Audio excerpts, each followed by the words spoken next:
hurts. আমার সুগারটা কন্ট্রোলই হচ্ছে না। কিছুই তো ভালো লাগে না। উফ, মাথা ব্যথা। এত ঘন ঘন জ্বর কেন? প্রতিটা দিন কেটে যায় হাজারো সমস্যায়, কোথা থেকে কখন কি জানি কি হয়ে যায়, সেই ভয় সংশয় কাটিয়ে নির্ভয় জীবন যদি পেতে চান জেনে নিন, জেনে নিন, জেনে নিন স্বাস্থ্য তথ্য প্রতিদিন।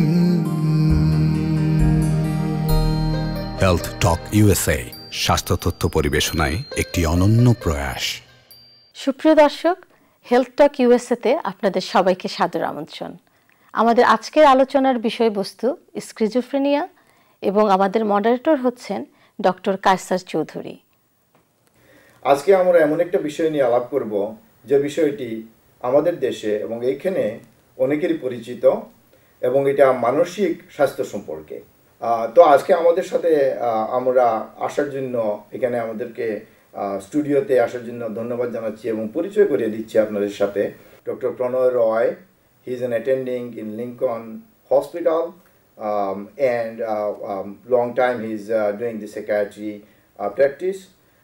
এবং আমাদের সাথে আছেন doctor Mushtaq Siddique, he is also an attending physician in Columbia Presbyterian Hospital, যেটা সবাই নাম অনেকেই হয়তো জানেন, লিঙ্কন এবং কলম্বিয়ার নাম। তো ওনারা আজকে দয়া করে এখানে এসেছেন আমাদের এই ব্যাপারে আলাপ করার জন্য, যেটা মানসিক, যেটা আমি একটু আগেই উল্লেখ করলাম যে মানসিক স্বাস্থ্য এবং মানসিক স্বাস্থ্যের অনেকগুলা ব্যাপার আছে এবং এটা খুবই কমপ্লিকেটেড। আমরা আপনাদেরকে বলবো যাতে সহজ করে you can walk us through one of the condition, যেটাকে আমরা বলি অনেক সময় স্কিজোফ্রেনিয়া বা বাংলায় যাকে বলে সিজোফ্রেনিয়া। তো এই ব্যাপারে আমি এখন ডক্টর সিদ্দিককে জিজ্ঞেস করব এটা কীরকম, প্রিভেলেন্স কীরকম এবং কোন বয়সে এটা সাধারণত বা কারণটা কি, আপনি যদি এই সংক্ষেপে এটা একটু বলেন। আমি শুরুতেই এটা বলে নিতে চাচ্ছি, এটা প্রিভেলেন্স থ্রু দ্য ওয়ার্ল্ড, সারা পৃথিবীতেই একই রকম প্রিভেলেন্স যে দেশেই বলুন না কেন, এটা 1%, শতকরা একজন লোকের এই অসুখটি হওয়ার সম্ভাবনা রয়েছে। তো এটি আমাদের যে অত্যন্ত জানার বিষয় যে জিনিসটি হলো, এটি একটা ক্রনিক এবং যার রোগের বিস্তৃতিটা বা ব্যাপ্তিটা অনেক বেশি এবং যে ডিজিজটা মোস্টলি আপনার যে কোনো সময়, যে কোনো পরিস্থিতি, যে কোনো সময় যে কেউ আসতে পারে এই ডিজিজটা একটা সিমটম সাইন নিয়ে, কিন্তু ইউজুয়ালি দেখা গেছে যে সাধারণত একটা আর্লি এইজে, যেমন ছেলেদের বেলায় বা পুরুষদের বেলায় এটা 17 থেকে 19 বছরের সময় সাধারণত দেখা যাচ্ছে প্রথম সিমটমটা দেখা দিচ্ছে এবং মহিলাদের বেলায় একটু পরে এই সিমটমগুলি সাধারণত আসে 25 থেকে 35-40। কি ধরনের সিমটম হলে বুঝতে পারবেন? সিমটম বলতে বুঝতে হবে আপনাকে, এই জিনিসটা জানতে হবে যে ডিজিজটা কোন স্টেজে একটা রোগী আপনার কাছে আসছে। এমন একটা ধরেন একজন রোগী ইমার্জেন্সি রুমে আসলো যিনি অত্যন্ত ভায়োলেন্ট একটা বিহেভিয়ার, কিন্তু ওই ভায়োলেন্ট বিহেভিয়ারটা এক্সপ্লোর করতে গিয়ে দেখা যাচ্ছে যে তার already a process of schizophrenia already going in this person, এটা অলরেডি চলে আসছে এবং সেই পয়েন্টে। তবে ধরে নিচ্ছি কোনো কিছুই কোনো আগে কোনো সিমটম ছিল না, কিছু ছিল না, তো যখন শুরুতে আসবে তারা এই কিছু সিমটম, যেটাকে দুই ভাগে ভাগ করা যায় স্কিজোফ্রেনিয়াতে, যেটাকে বলে পজিটিভ সিমটম এবং নেগেটিভ সিমটমস। তো পজিটিভ সিমটমের মাঝে দেখতে পাচ্ছেন যে একটাকে বলা হয় হ্যালুসিনেশন, যেটা সিইং, হিয়ারিং থিংস এবং সেন্সিং থিংস, যেটা অন্যরা সেই সেন্সটা করতে পারে না যদি কম্পেয়ার্ড লোকের মাঝে। তারপরে অনেকে আবার বিশ্বাস করে যে দে আর প্রপারলি, যেটা ডিলুশন বলে, যে তারা যেটা what they believing what the other people say it is not true, এবং নট ট্রাস্টিং আদার্স, মানে অন্যকে সন্দেহ করা, সন্দেহ প্রবণতা যে জিনিসটা, যেটাকে প্যারানয়া। এবং একই সঙ্গে এই ডিজিজগুলো হওয়ার সঙ্গে সঙ্গে তারা অ্যাভয়েডেন্স করতে থাকে, ফ্যামিলি এবং ফ্রেন্ডস থেকে আস্তে আস্তে সরে যেতে থাকে। আর যেটা নেগেটিভ সিমটমস বলতে যেটা বোঝায় সেটা হলো ফ্ল্যাট এফেক্ট, যেটা মানুষের যে এক্সপ্রেশন, যে সাধারণ এক্সপ্রেশনটা, সেটা অত্যন্ত ব্লান্ট হয়ে যায়, মানে কোনো রকম এক্সপ্রেস করতে পারে না, হাসি কান্নাটাকে তারা একটা ইনঅ্যাপ্রোপ্রিয়েট, অন্য মানুষ বলবে যে এটা একটা ইনঅ্যাপ্রোপ্রিয়েট বিহেভিয়ার। তারপর সোশ্যাল উইথড্রল আমি আগেই বলেছি যে সমাজ থেকে আস্তে আস্তে সরে যেতে চায় এবং তাদের মোটিভেশন, তারা আস্তে আস্তে ডিপ্রেশন বা ডাউন হেডেড হয়ে যাচ্ছে, তাদের মোটিভেশন অনেক কমে যাচ্ছে। তাহলে হয়তো এটা হতে পারে যে এই ধরনের সিমটম হয়তো অনেক দিন থেকে চলতেছে কিন্তু কেউ এটা নোটিস করে নাই, এবং এরপরে একটা এক্সট্রিমে যাওয়ার পরে হয়তো আপনি যেটা বললেন যে ইমার্জেন্সিতে ওটা ভায়োলেন্ট হয়ে, তাহলে এইগুলা জিনিসগুলো আগে যদি কেউ লক্ষণ করে তাহলে হয়তো এটা সন্দেহ করে ডাক্তারের পরামর্শ, মানসিক রোগীর চিকিৎসকের পরামর্শ নেওয়া খুবই দরকারি। তো এখানে আরেকটা আমি আপনাকে ডক্টর প্রণয় রায় আপনাকে জিজ্ঞেস করি যে এই রোগটা যে বা এই সিমটম নিয়ে একজন রোগী আসলো, তো আসার পরে কি আপনি ডায়াগনোসিস করে দেবেন যে আপনার স্কিজোফ্রেনিয়া, নাকি কোনো টেস্ট করবেন, নাকি আরো ডিটেইলস কিছু আপনাকে দেখতে হবে? আসলে মানসিক রোগীর ডায়াগনোসিসের মূল উপাদানটা হচ্ছে যে একটা খুবই ভালো ইন্টারভিউ করতে হবে পেশেন্টকে এবং পরিবারকে, যে এই সমস্যাগুলা কতদিন ধরে শুরু হলো এবং কিভাবে মানে প্রোগ্রেশনটা কিভাবে হচ্ছে, এর সাথে অন্য কোনো ডিজিজ অথবা কোনো ড্রাগ রিলেটেড কোনো কিছু রিলেটেড আছে কিনা, অথবা রোগী কোনো মেডিসিন খাচ্ছে কিনা। কোনো সময় দেখা যায় কোনো মেডিসিন এই ধরনের একটা সমস্যা তৈরি করতে পারে, বাট ইন্টারভিউ একটা ভেরি ইম্পর্ট্যান্ট থিং এবং একটা টাইম ফ্রেম আছে। শুধুমাত্র ডক্টর মামুন যে সমস্যাগুলো বললেন যে সাম positive symptoms like hallucination, negative symptoms যে রোগী কারোর সাথে কথা বলছে না, বাড়ির মধ্যে এক জায়গায় বসে থাকে, স্কুলে যাচ্ছে না, কাজে যাচ্ছে না, ওয়াইফের সাথে কথা বলছে না, এগুলো তো আছেও। তারপরে দেখা যাচ্ছে তার কিছু বুদ্ধিবৃত্তিরও সমস্যা হচ্ছে, বলে কগনিটিভ, যেটাকে বলে কগনিটিভ ইম্পেয়ারমেন্ট, ইন্টেলেকচুয়াল ফাংশনটা যে একটা স্বাভাবিক মানুষ যেভাবে হওয়া উচিত সেটা হচ্ছে না। তারপরে কিছু আবার অ্যাফেক্টিভ মুডের সমস্যা হচ্ছে পেশেন্টের, যে একটা স্বাভাবিক মানুষের মুড যা থাকা উচিত তার মধ্যে সেটা থাকছে না, দেখা যাচ্ছে ডিপ্রেস অথবা এই সিমটমস। আমরা আপনার কাছে আবার আমরা ফিরে আসছি একটু পরে। প্রিয় দর্শক শ্রোতা, আমরা একটু বিরতি নেব, একটু পরে আপনাদের কাছে চলে আসবো। Thank you.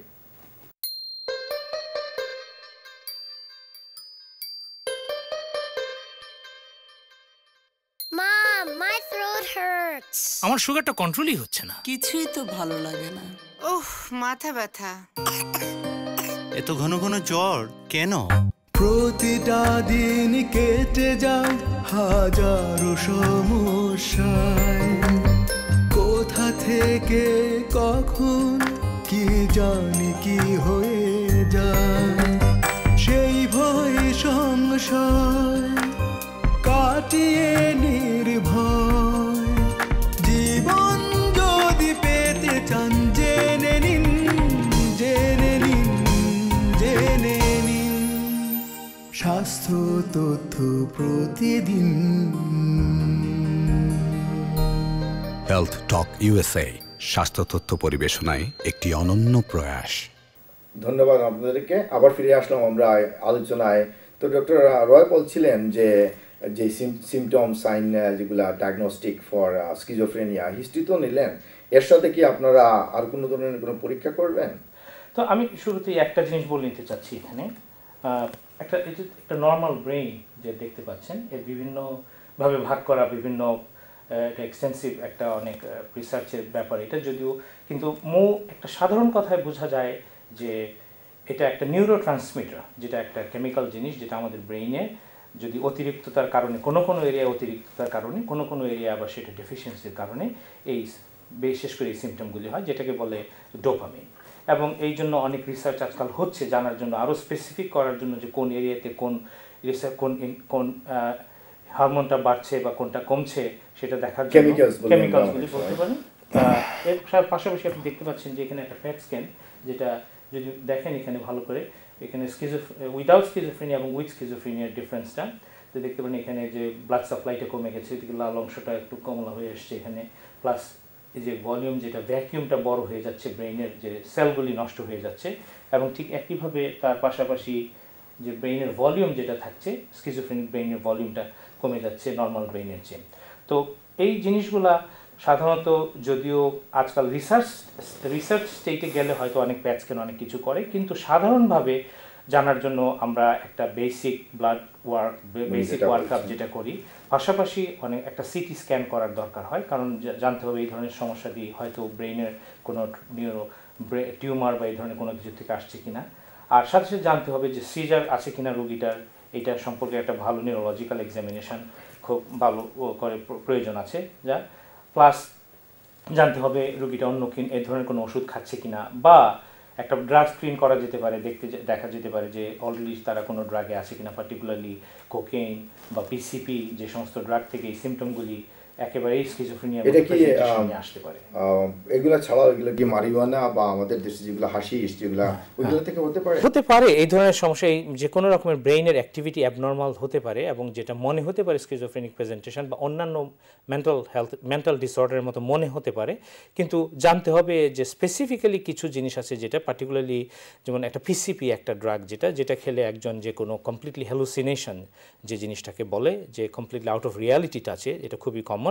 তারপর যারা হাই কোকেইন ডোজে থাকে তাদেরও এইরকম স্কিজোফ্রেনিক সিমটম হতে পারে। তো থ্যাংক ইউ ডক্টর রয়, আপনি এখানে যে জিনিসটা আমরা বুঝলাম, এখানে কি আপনি কোনো জেনেটিক রোল আছে, এনভায়রনমেন্টাল ছাড়াও কোনো জেনেটিক রোল আছে? জেনেটিক কিছুটা আছে, বাট একদম ডাইরেক্ট কোনো জিনকে এখনো ওরা বের করতে পারেনি যে দ্যাট এই জিনটা, পার্টিকুলার জিনটা এই স্কিজোফ্রেনিয়ার জন্য রেসপন্সিবল। বাট দেখা যাচ্ছে যে দুইজন স্কিজোফ্রেনিক প্যারেন্টসের, মাদার ফাদার যদি দুইজনেরই স্কিজোফ্রেনিয়া থাকে, তাদের 40% চিলড্রেনের স্কিজোফ্রেনিয়া হওয়ার সম্ভাবনা থাকবে, আর একজন হলে 10%, অনেক কম। তো আমি ডক্টর মুস্তাক সিদ্দিকীকে জিজ্ঞেস করব, তো আপনার যে ওষুধ ডায়াগনোসিস মনে করার পরে একটা ঔষধ বা মেডিসিন দেওয়ার ব্যবস্থা করলেন, কি ধরনের ওষুধ সাধারণত আপনারা এগুলাতে ইউজ করেন এবং সাইড ইফেক্টগুলো কি এক্সপেক্ট করে? হ্যাঁ, অবশ্যই এই ট্রিটমেন্টটা একটা অত্যন্ত গুরুত্বপূর্ণ বিষয়। ট্রিটমেন্টটা এত গুরুত্বপূর্ণ যে ডিজিজটাকে আগে আন্ডারস্ট্যান্ড করা এবং ডিটারমাইন করা, এটা হলো একজন সাইকিয়াট্রিস্টের কাছে যে কেউ যদি এরকম অবস্থায় থাকেন তা নিয়ে আসা প্রয়োজন। কোনো ট্রিটমেন্ট শুরু করার আগে সবচেয়ে বড় জিনিস হলো এডুকেশন, যেটাকে আমরা বাংলায় বলে থাকি আমরা সাইকো এডুকেশন। এই জিনিসটা হলো প্রথম একটা স্টেপ নেওয়া। তো এই সাইকো এডুকেশনের মাঝে যে জিনিসগুলো ইনক্লুডেড হচ্ছে, প্রথম হচ্ছে যে একটা অ্যাকসেপ্টেন্স, যে রোগীকে বোঝানো যে এই জিনিসটা কী, এর ব্যাপ্তিটা কী এবং এর আলটিমেট এফেক্টগুলো কী। ফ্যামিলি একটা বিরাট একটা অংশ, যা ট্রিটমেন্টের যে সাপোর্ট সিস্টেমটা একটা বিরাট একটা অংশ ট্রিটমেন্টের, কারণ যে কোনো মেন্টাল হেলথ ট্রিটমেন্ট করতে গেলেই ফ্যামিলির একটা বিশেষ সাপোর্টের প্রয়োজন হয়। এবং তাদের, কারণ আমরা আমি বলতে চাচ্ছি এই প্রসঙ্গে এটা একটু ইম্পর্টেন্ট জেনে রাখা ব্যাপারটা, যেমন ধরেন আমাদের যে কেউ একটা ফ্যামিলিতে যদি কেউ জানতে পারে যে তার ছেলের বা তার মেয়ের স্কিজোফ্রেনিয়া হয়েছে, বা তখন সেই মুহূর্তে এটা একটা শকের মতো সংবাদটা, একটা যে একটা সঙ্গে সঙ্গে মনে হয় সারা জীবনটাই একেবারে বুঝি টু দি এন্ড চলে আসলো। এইরকম এই মানসিকতার কারণে অনেকে প্রথমে সেটাকে মানতে চান না, একটা ডিনায়াল বলে, যেটা নিজের ভিতর থেকে একটা স্বীকার করার একটা জিনিস কঠিন হয়ে আসে। তার পরবর্তীতে আসে যে কিভাবে এটা প্রকাশ করবে, কারণ ফ্যামিলির একটা ব্যাপার আছে, একটা স্টিগমা একটা জিনিস আছে, যেটা একটা কুসংস্কার আছে অনেক কিছু। তো এই জন্য আমাদের দেখা গেছে অনেকে শুরুতেই শরণাপন্ন হন, ওঝা ঝাড়ফুঁক এই সমস্ত ব্যাপারে আমাদের দেশে এবং পাশ্চাত্য দেশেও একই রকম। তারা অনেক রকম হার্বাল মেডিসিন, বিভিন্ন রকমের আকুপাংচার, বিভিন্ন রকমের থেরাপি তারা ট্রাই করে থাকেন। আমি আরেকটা জিনিস জানতে যাব, যে ওষুধ তো আপনি শুরু করলেন ফ্যামিলি সাপোর্ট ইনভলভমেন্ট দিয়ে, তো এইখানে কি একজন লোক আশা করতে পারে ডক্টর রয় যে আমি ওষুধ শুরু করেছি, আমি ভালো হয়ে যাব, বা কতটুকু ভালো হওয়ার চান্স আছে, চান্সেস অফ কিওর আর chances being stable and having a normal life কতটুকু? আমরা শুরুতেই বলেছিলাম যে স্কিজোফ্রেনিয়া একটা chronic disease like diabetes, hypertension. So actually আমাদের খুব ভালো ধারণা আছে ডায়াবেটিস, হাই ব্লাড প্রেশার সম্বন্ধে, যে এই ডিজিজগুলো কোনো সময় কিওর হবে না, কিন্তু আমরা যদি ওষুধ খাই এবং নিয়ম মেনে চলি, আমরা অনেকটা ভালো লাইফ লিড করতে পারবো। স্কিজোফ্রেনিয়া জিনিসটা ঠিক এরকমই, যে এটা কোনো দিনই ভালো হবে না, কিন্তু একটা রোগী যদি ওষুধ খায় এবং যে গাইডলাইনগুলো মেনে চলে, তাহলে অনেক ভালো থাকতে পারবে। তবে কিওর এটা আশা করা যায় না। তো ধন্যবাদ। আমি ডক্টর সিদ্দিক, এখানে ওষুধ খাওয়ার পরে বা ওষুধ খাচ্ছে রোগী ঠিকমতো এবং ফ্যামিলি সাপোর্টও আছে, হয়তো থেরাপিও নেওয়া হচ্ছে, most likely is also important. তো এখানে কি কি হলে বা কি ধরনের লক্ষণ দেখা গেলে পেশেন্ট বা ফ্যামিলি বুঝতে পারবে যে এটা রিল্যাপস হচ্ছে বা ঔষধ রেজিস্ট্যান্ট, কাজ হচ্ছে না, কি ধরনের আপনারা? আচ্ছা, হ্যাঁ, এটা অত্যন্ত একটা জরুরি বিষয় জানার অত্যন্ত প্রয়োজন, কারণ প্রথমেই মোটামুটিভাবে স্কিজোফ্রেনিয়ার যে রিলাপস বা সিমটম রিকারেন্স যে জিনিসটা হয় সেটা হলো ওষুধ না খাওয়ার কারণে। তো ওষুধগুলি বলতে আমরা আগেও একটু হয়তো আমরা এখানে মেনশন করা প্রয়োজন, যেটা একটা পার্টিকুলার টাইপ অফ মেডিকেশন যেটাকে অ্যান্টিসাইকোটিক মেডিকেশন বলে। অ্যান্টিসাইকোটিক মেডিকেশনের মাঝে আজকাল অনেক, যেহেতু অ্যান্টিসাইকোটিক মেডিকেশন 1950-তে প্রথম আবিষ্কৃত হয়, এরপর থেকে গত 60 বছর থেকে it's getting in research and getting much more newer medication. এবং এই মেডিকেশন, প্রত্যেকটা মেডিকেশন একটা ইম্পর্টেন্ট জিনিস, যেটা সাইড এফেক্ট অফ দ্য মেডিকেশনগুলি এত ইম্পর্টেন্ট জানা, যে রুগী অনেক সময় ওষুধটা বন্ধ করে সাইড এফেক্টের কারণে, কারণ সাইড এফেক্টগুলি এত এক্সটেন্সিভ হতে পারে যে জন্য তার জন্য টলারেবিলিটি কমে যেতে পারে। তো সেইটা একটা প্রথম কারণ হতে পারে যে সাইড এফেক্টের কারণে ওষুধ খেতে হয় না বা চান না, কারণ অনেকের ওয়েট গেইন হয়, একটা বড় সমস্যা অনেক ওষুধের ক্ষেত্রে।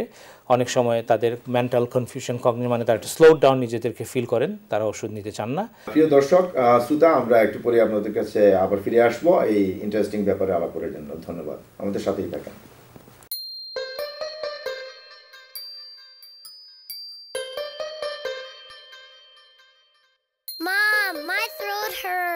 আমার সুগারটা কন্ট্রোলই হচ্ছে না। কিছুই তো ভালো লাগে না। উফ, মাথা ব্যথা। এত ঘন ঘন জ্বর কেন? প্রতিটা দিন কেটে যায় হাজারো সমস্যায়, কোথা থেকে কখন কি জানি কি হয়ে যায়, সেই ভয় সংশয় কাটিয়ে নির্ভয় জীবন যদি পেতে চান, জেনে নিন, জেনে নিন, জেনে নিন স্বাস্থ্য তথ্য প্রতিদিন। হেলথ টক ইউএসএ, স্বাস্থ্য তথ্য পরিবেশনায় একটি অনন্য প্রয়াস। আবার ফিরে এলাম আমাদের মূল আলোচনায়। তো আজকে যেটা আমরা আলাপ করতেছিলাম এতক্ষণ, যে ওষুধের ব্যাপারে ডক্টর সিদ্দিক বলতেছিলেন। তো এটাতে যেহেতু অনেক পুরানো রোগ এবং অনেক দিন থেকে এই ওষুধ বের হচ্ছে এবং ইমপ্রুভমেন্টও হচ্ছে ওষুধের, তো আপনি কি বলবেন ডক্টর রায় যে এই ওষুধগুলা, নতুন ওষুধগুলা কি সাইড এফেক্টগুলো কম এবং কি ধরনের এফেক্টিভনেস এবং সাইড এফেক্ট কীরকম একটু?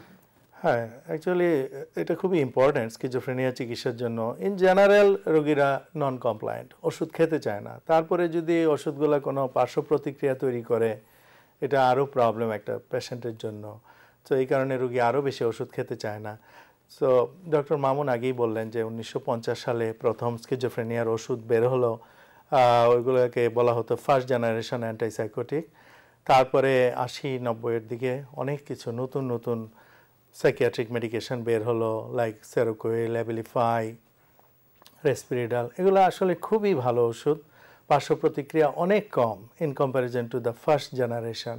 বাট তারপরেও এগুলার কিছু সাইড এফেক্ট আছে, যেমন উনি বললেন যে ওয়েট গেইন করে, কারো কারো ডায়াবেটিস হয়ে যায় এই ওষুধ খাওয়ার জন্যে, তারপরে কোলেস্টেরল লেভেল বেড়ে যায়, ঘুম বেড়ে যায়। কিন্তু তারপরেও ফার্স্ট জেনারেশন অ্যান্টিসাইকোটিকগুলো যে ধরনের পার্শ্ব প্রতিক্রিয়া তৈরি করতো, একটা পার্শ্ব প্রতিক্রিয়া ছিল কিছু এই এক্সট্রা পিরামিডিয়াল সিমটম, অ্যাবনর্মাল মুভমেন্ট বডির, ফেসের, যেটা আনটলারেবল, যেটা আপনি দেখলেই মনে হবে যে একটা পেশেন্টের মধ্যে একটা ভিন্ন ধরনের প্রতিক্রিয়া চলছে। এই কারণে পেশেন্ট আগে খুবই ডিসলাইক করতো। বাট নতুন মেডিসিনগুলো অনেক ভালো। তারপরে এই পার্শ্ব প্রতিক্রিয়াগুলো আছে, কিন্তু আমাদেরকে মনে রাখতে হবে যে আমার মেইন গোলটা কি। মেইন গোল হচ্ছে যে একটা স্কিজোফ্রেনিয়াকে তাকে ট্রিটমেন্টের আওতায় রাখতে হবে, কারণ তা যদি না করা হয় স্কিজোফ্রেনিক পেশেন্টগুলো তাদের মধ্যে সুইসাইডের প্রবণতা অনেক বেশি। তো ধন্যবাদ। আমি ডক্টর সিদ্দিকীকে জিজ্ঞেস করব, এই যে ওষুধগুলার কমপ্লায়েন্সের জন্য বা ওষুধ ঠিকমতো খাওয়ার জন্য অনেক সময় কি ইনস্টিটিউশনালাইজ বা হসপিটালে বা ক্লিনিক্সে রুগীকে রাখার দরকার হয়? অত্যন্ত সুন্দর একটি প্রশ্ন। বর্তমান যুগে যে এই ট্রিটমেন্টের গোলটাই হচ্ছে আউট অফ ইনস্টিটিউশন, কারণ যাতে ইনস্টিটিউশনালাইজেশনটা এইখানে পাশ্চাত্য দেশে আমেরিকা থেকে গত 25-30 বছর একটা স্ট্রং মুভমেন্ট হচ্ছে যে হসপিটাল, রুগী হসপিটালে থাকতে পারবে না। যেমন আগে মনে হতো যে বন্ধ করে রাখো রুগীকে, কোনো রকম, যেহেতু তারা অ্যাগ্রেসিভ হয় অনেক সময়, বা ব্যবহার বা আচার ব্যবহার সামাজিকভাবে তারা একটু চায় সবাই একটু সিক্লুড করে তাদেরকে সরে রাখতে, কিন্তু না, মুভমেন্টটাই হচ্ছে এখন তাদেরকে let them come back to the community with the proper treatment, তাদের সিমটম কন্ট্রোল থাকবে এবং তারা যদি নিয়মিত ওষুধ এবং তারা এখানে সাপোর্ট সিস্টেমের দরকার আছে নিশ্চয়ই, যাতে অ্যাবসলিউটলি সাপোর্ট। আমি আগেই বলেছি শুরুতেই যে ফ্যামিলি একটা অত্যন্ত গুরুত্বপূর্ণ ব্যাপার। তো ফ্যামিলির বোঝা মাঝখান থেকে এবং সহযোগিতা অত্যন্ত প্রয়োজনীয়। তার পরবর্তীতে আসছে আপনার কমিউনিটি সাপোর্ট, তারপরে আসছে সোশ্যাল সাপোর্ট এবং অত্যন্ত অনেক সিস্টেম সাপোর্ট, যে জিনিসগুলো এগুলি খুবই প্রয়োজনীয়। এই জন্য ধরেন অনেকে আজকাল অনেক গ্রুপ থেরাপি এবং সাপোর্টিভ ফ্যামিলি গ্রুপ থেরাপি এবং family therapy plus individual therapy তো আছেই। ইন্ডিভিজুয়াল থেরাপি বলতে একটা পেশেন্টকে তাকে লাইফ স্কিল, এভরিডে স্কিল ট্রেনিংটা একটা অত্যন্ত গুরুত্বপূর্ণ বিষয়। অনেক সময় এই পেশেন্টগুলি যখন আস্তে আস্তে ভালো ফিল করতে থাকে এবং তাদের সিমটমটা কন্ট্রোল থাকে, তখন তাদেরকে ভোকেশনাল ট্রেনিং, মানে তারা যাতে একটা সাধারণ কাজ, কোনো একটা কাজ করে খেতে পারে সাধারণ একটা লেভেলে, বিসাইডস দি সাপোর্টস, তারা যাতে মনে করে না যে তারা সমাজ থেকে বহির্ভূত, এই ধরনের চেষ্টাও। তো এটা আমরা বুঝলাম যে খুবই দরকার ফ্যামিলি সাপোর্ট এবং হয়তো আলাদা রকমের ট্রেনিং নতুন লাইফ শুরু করার জন্য, এবং এটা সম্ভব। তো ডক্টর রয়, আপনি এখানে একটা জিনিস আমি জিজ্ঞেস করব, একজন মহিলা যদি স্কিজোফ্রেনিক হয় এবং উনি যদি চাইল্ড বিয়ারিং এজে হয়, উনি যদি বাচ্চা নিতে চায়, এটাতে কি আপনারা কি ন বলবেন নাকি নিতে পারে? এটা খুবই সুন্দর প্রশ্ন। আমি মনে হয় আমাদের নো বলা উচিত না। প্রতিটা মানুষের তার জীবনটাকে চয়েস করার তার অধিকার আছে। স্কিজোফ্রেনিয়া একটা রোগ, আমরা আগেই বললাম যে এই রোগ, আর বিভিন্ন ধরনের রোগ মানুষের মধ্যে আছে। তার মানে এই নয় যে সেই মানুষটা তার লাইফটাকে চয়েস করতে পারবে না। একটি মা যদি সে মা হতে চায়, আমি মনে করি তাকে তার এই যে ধারণাটাকে অ্যাপ্রিসিয়েট করা উচিত। তবে তাকে আগে একটা ধারণা, জ্ঞান দেওয়া উচিত যে তুমি স্কিজোফ্রেনিক, তোমার বাচ্চা, তুমি যদি একা হও, তোমার স্পাউস হাজব্যান্ড যদি নর্মাল হয়, তাহলে 10% কেসে তোমার বাচ্চার স্কিজোফ্রেনিয়া হওয়ার সম্ভাবনা থাকবে। এখন দিস ইজ ইয়োর ডিসিশন। তবে এই জিনিসটি আমি এখানে একটু ইন্টারজেক্ট করতে যাচ্ছি যে এই ডিসিশন বিং প্রেগনেন্ট হওয়ার, এটা অত্যন্ত একটা সমষ্টিগত ডিসিশনে আসা প্রয়োজন। ফ্যামিলি একটা ইম্পর্টেন্স আছে, যেহেতু হাজব্যান্ড ওয়াইফ তারা একসঙ্গে ডিসাইড করবেন যে বাচ্চা নিতে, এবং হলে মা যিনি প্রেগনেন্ট হবেন ওনাকে অত্যন্ত ক্লোজ মনিটরিংয়ে থাকতে হবে সাইকিয়াট্রিস্টের সঙ্গে এবং তার হেলথ ফিজিশিয়ানের সঙ্গে, এবং জানতে হবে কখন কোনো সময় হয়তো অনেক সময় ওষুধ গ্যাপ দেওয়া যেতে পারে, বাট অত্যন্ত কন্ট্রোল এবং মনিটর সিচুয়েশন। অনেক কিছু মেডিকেশন আছে যেগুলির, কারণ যে কোনো মেডিকেশন যেভাবে মাকেও এফেক্ট করে ঠিক একইভাবে সন্তানকে এফেক্ট করতে পারে প্রেগনেন্সির সময়, সেগুলি জানতে হবে এবং ক্লোজ মনিটরিং থেকে বেসিক্যালি সিমটম মনিটর করাটাই হলো সেই সময় অত্যন্ত গুরুত্বপূর্ণ, যাতে একটা কমপ্লিটলি সাইকোটিক ব্রেক না হয়ে যাতে অন্য কোনো অবস্থায় না যায় যেখানে বাচ্চার লাইফটা এন্ডেঞ্জার্ড হইতে পারে। আচ্ছা, এখানে আমি আপনাকে জিজ্ঞেস করবো যে আমাদের দেশের পরিপ্রেক্ষিতে এখানে তো অনেক সাপোর্ট সিস্টেম অ্যাভেলেবল। আমাদের দেশের পরিপ্রেক্ষিতে আমরা তো অনেক সময় এই ধরনের রুগীকে বা মানসিক রুগীকে আমরা পীর বলে চালাই দেই, বা অনেক সময় পাগল বলে বন্ধ করে রাখা হয়। আমাদের দেশের পরিপ্রেক্ষিতে যদি লোকে বুঝতে পারে এবং এডুকেশনের আলোকে যদি এই ট্রিটমেন্ট ওষুধ নিতে পারে, আজকাল যেটা নিচ্ছে অনেকেই, ওইখানে আপনি কি বলবেন যে সাপোর্ট সিস্টেম কী ধরনের ক্রিয়েট করা যায় বা সম্ভব?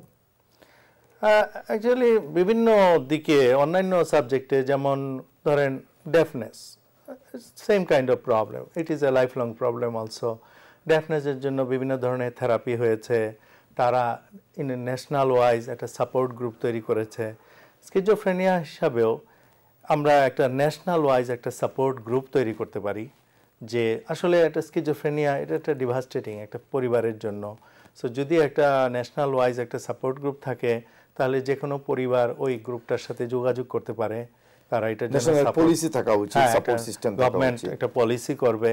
আমি একটা জিনিস বলতে চাই যে আমরা দেখেছি আমাদের পাড়ায় মহল্লায় ল্যাংটা লোকজন ঘোরাফেরা করছে, শীতের সময় কোনো কাপড় নেই, কারো কোনো সিম্পেথি নাই তার দিকে, আমরা জানিও না তার মা বাবা কে। আমার মনে হয় এই জিনিসটা আর চলতে দেওয়া উচিত না। এরা মানসিক রোগী, অমানবিক। দেশ অনেক এগিয়ে গেছে, আমাদের সচেতন হওয়া উচিত, এদেরকে ডাক্তারের কাছে নেওয়া উচিত, সাইকিয়াট্রিস্টের কাছে। আমাদের অবহেলা করা উচিত না, অথবা এটাও ভাবা উচিত না যে আমার পরিবারে একটা রুগী, মানসিক রুগী, এটা আমার জন্য একটা লজ্জা করবে বিষয়, এটা তা না আসলে। আরেকটা ইম্পর্টেন্ট বিষয় যেটা হলো যে ধরেন আমাদের দেশে সাধারণত কোনো রোগ বলতেই প্রথমবারই কেউ সাইকিয়াট্রিস্টের শরণাপন্ন হওয়াটাকে অনেক সময় খুব একটা সহজভাবে নেন না, কিন্তু সাধারণত তারা জেনারেল ফিজিশিয়ান বা জেনারেল ডাক্তারের কাছে তারা যান, জেনারেল প্র্যাকটিশনারের কাছে যান, তারা সেখান থেকে জানতে চান যে এটার কোনো প্রতিকার বা কোনো কিছু আছে। তো আমার মনে হয় আমাদের একইভাবে আমাদের জেনারেল প্র্যাকটিশনার যারা, এবং এখানেও এটা একটা অত্যন্ত গুরুত্বপূর্ণ সাবজেক্ট যেটার উপর অত্যন্ত এমফেসিস দেওয়া হচ্ছে, যে যারা এভরিডে প্র্যাকটিশনার যারা, তাদেরকে শেখানো হচ্ছে যে সাইন সিমটম এবং তাদেরকে অ্যাকচুয়াল প্রপার রেফারেল করার জন্য। অতএব আমার মনে হয় এটা একটা ন্যাশন ওয়াইড একটা এডুকেশন করা উচিত, যেখানে যারা আইডেন্টিফাই করতে পারেন এবং তারা প্রপারলি। ধন্যবাদ ডক্টর সিদ্দিক। প্রিয় দর্শক শ্রোতা, আমরা এতক্ষণ যেটা শুনলাম যে স্কিজোফ্রেনিয়া কোনো কিউরেবল ডিজিজ না, কিন্তু এই অসুখে আমরা অলমোস্ট নর্মাল লাইফ মেনটেন করতে পারি। ফ্যামিলি সাপোর্টের খুবই দরকার এবং সোশ্যাল অ্যাকসেপ্টেন্স এবং লোকের সহযোগিতা, বিশেষ করে close member of the family, ওদের সহযোগিতা দরকার। ডাক্তারদেরও দরকার একটু সময় নিয়ে রুগীকে সাহায্য করা এবং রুগীর ফ্যামিলির সাথে একটু সময় দেওয়া, এবং প্রাইমারি কেয়ার ডাক্তার যারা বা ইন্টার্নিস্ট যারা, আমাদের মতো ডাক্তার যারা আছেন, ওদেরকেও সতর্ক হওয়া উচিত দেশে এবং এইখানে, যাতে এই ধরনের কোনো সিমটম দেখলে বা মনে হলে যে ওদেরকে প্রপার রেফারেল দেওয়া এবং প্রপার গাইডেন্স দেওয়া, যেটা আমাদের কর্তব্য। তো ধন্যবাদ আজকে আমরা আমাদের সাথে থাকার জন্য। হয়তো আশা করি আপনারা এই ব্যাপারে কিছুটা হয়তো বুঝতে পেরেছেন যে এটা কোনো খারাপ রোগ না, এবং হয়তো কারো কোনো উপকারে লাগতে পারে।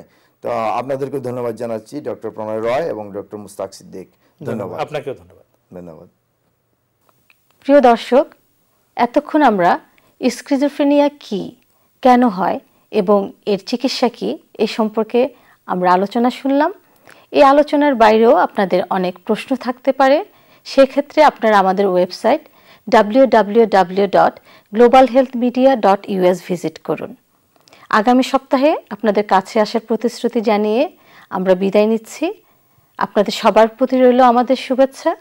আপনারা ভালো থাকুন, সুস্থ থাকুন।